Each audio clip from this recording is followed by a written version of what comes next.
اعوذ باللہ من الشیطان الرجیم بسم اللہ الرحمن الرحیم السلام علیکم ورحمۃ اللہ وبرکاتہ۔ آج کی اس ویڈیو میں اپنے ناظرین کو اردو میں انجیر کے فائدے بتاؤں گا۔ میرے تمام ناظرین سے گزارش ہے کہ ہماری اس ویڈیو کو پورا دیکھیں، آخر تک دیکھیں اور اپنے تمام دوست احباب سے ضرور شیئر کریں۔ تو چلیں شروع کرتے ہیں آج کی خوبصورت ویڈیو۔ انجیر وہ پھل ہے جس کی اللہ تعالیٰ نے قرآن مجید کی سورۃ والتین میں قسم کھائی ہے۔ انجیر کھانے کے بے شمار فوائد ہیں، ہمیں اپنی روزمرہ کی زندگی میں انجیر کو کھانے میں ضرور شامل کرنا چاہیے۔ اس کے بعد میں اپنے ناظرین کو انجیر کے 6 اہم فوائد بتاؤں گا۔ انجیر کے اور زیادہ بھی فوائد ہیں، لیکن کچھ چند ایک جو ہیں وہ آپ کے ساتھ شیئر کر رہا ہوں۔ اس میں پہلا ہے فائبر میں زیادہ۔ انجیر غذائی ریشہ کا ایک بہترین ذریعہ ہے، ہاضمے میں مدد کرتا ہے، باقاعدگی کو فروغ دیتا ہے اور ممکنہ طور پر آنتوں کی صحت میں معاون ہے۔ دوسرا فائدہ، اینٹی آکسیڈنٹس سے بھرپور۔ انجیر میں مختلف اینٹی آکسیڈنٹس ہوتے ہیں جو خلیوں کو پہنچنے والے نقصان سے لڑنے میں مدد دیتے ہیں اور دائمی بیماریوں کے خطرے کو کم کر سکتے ہیں۔ تیسرا فائدہ، معدنیات کا اچھا ذریعہ۔ یہ پھل پوٹاشیم، کیلشیم، میگنیشیم اور آئرن جیسی ضروری معدنیات فراہم کرتے ہیں جو کہ مختلف جسمانی افعال کے لیے اہم ہیں۔ چوتھا فائدہ، بلڈ شوگر کو کنٹرول کرنے میں مدد کر سکتا ہے۔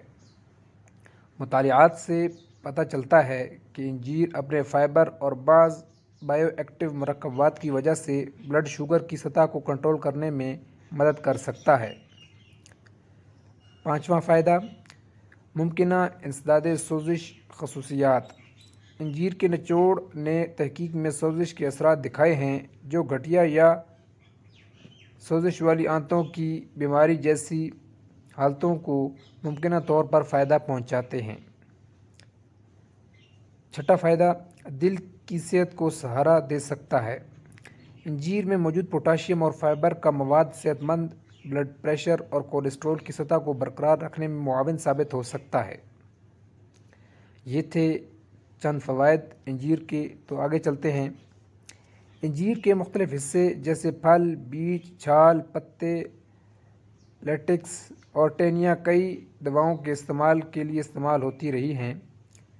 یہ روایتی طور پر مختلف حالتوں کے علاج کے لیے ادویات میں استعمال ہوتا رہا ہے، بشمول درد، دل کی بیماریاں، بد ہضمی، بھوک میں کمی، کھانسی، گلے کی سوزش اور اسہال وغیرہ میں۔ خیر سوال یہ پیدا ہوتا ہے کہ انجیر کا استعمال کیسے کیا جائے۔ آپ انجیر کو درج ذیل طریقوں سے کھا سکتے ہیں۔ اس میں پہلا ہے انجیر کو کچا کھائیں۔ دوسرا، مٹھائی اور کھیر میں چینی کے بجائے انجیر کا استعمال کریں۔ انجیر کیلے کا شیک بنائیں۔ انجیر ملک شیک بنا کر پئیں۔ اور آخری جو ہے وہ انجیر کا حلوہ بنا کر کھائیں۔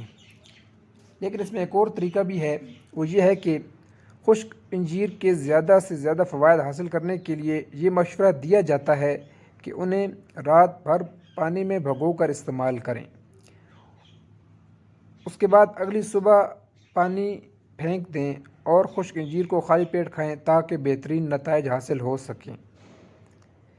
یہ تھے انجیر کے چند فوائد اور طریقہ کار۔ اللہ تعالیٰ ہمیں نیک عمل کرنے کی توفیق عطا فرمائے، اپنی غذاؤں میں نبوی غذائیں شامل کریں۔